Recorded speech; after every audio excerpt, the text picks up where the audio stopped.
ভারত বাংলাদেশ প্রথম টেস্ট অনুষ্ঠিত হয় ভারতের এম.এ. চিদম্বরম স্টেডিয়াম, চেন্নাই।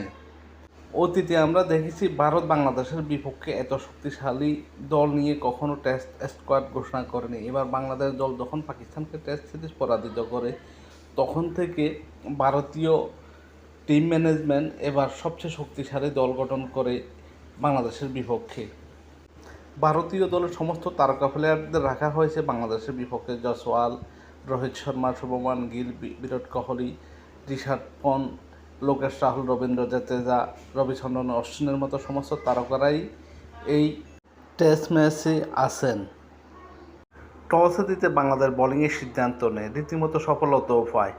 146 রানের মধ্যে ভারতের 6টি উইকেট ফেলে দিয়ে বাংলাদেশ ভালো অবস্থানে থাকে।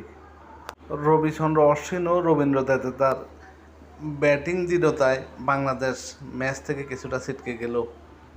ভারতে প্রথমে ব্যাট করতে নেমে জয়সওয়াল 56 রান তোলেন। রোহিত শর্মা 6 রানে আউট হয়ে যান।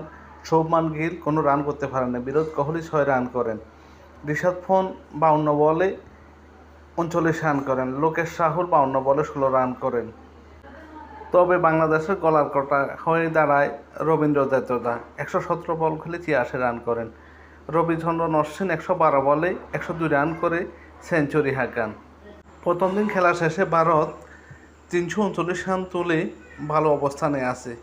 মাঠে আছেন রবীন্দ্র জাদেজা, রবিচন্দ্রন অশ্বিন। বাংলাদেশের পক্ষে বোলিং করেন তাসকিন আহমেদ, 15 ওভার বল করে 47 রান দেন। হাসান মাহমুদ 18 ওভার বল করে 58 রান দিয়ে 4 উইকেট শিকার করেন। নাহিদ রানা 17 ওভার 80 রান দিয়ে 1 উইকেট নেন। মেহেদী হাসান মিরাজ 21 ওভার বল করে 77 রান দিয়ে 1 উইকেট নেন। সাকিব আল হাসান 8 ওভার 50 রান, কোনো উইকেট শিকার করতে পারেননি। মমিনুল 1 ওভার বল করে 4 রান দিয়ে কোনো উইকেট নিতে পারেননি। ভারতের প্রথম উইকেট পতন হয় 14 রানে রোহিত শর্মা। দ্বিতীয় উইকেট পতন হয় 28 রানে শুভমান গিল। তৃতীয় উইকেট পতন হয় 34 রানে বিরাট কোহলি। চতুর্থ উইকেটে ঋষভ পন্থ 96 রানে আউট হন।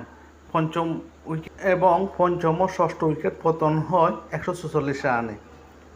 সপ্তম উইকেটে রবীন্দ্র জাদেজা ও রবিচন্দ্রন অশ্বিন 195 রানে জুটি গড়ে বাংলাদেশকে রীতিমতো ম্যাচ থেকে ছিটকে দেন।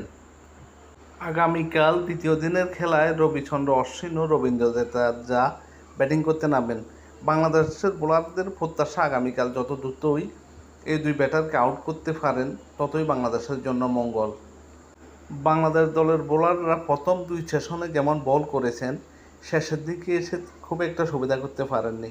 সেটেল 2 ব্যাটসম্যান রবীন্দ্র জাদেজা ও রবিচন্দ্রন অশ্বিনকে কোনো মতে আউট করতে সক্ষম হননি। এতে ভারত বড় স্কোরের দিকে এগিয়ে যাচ্ছে।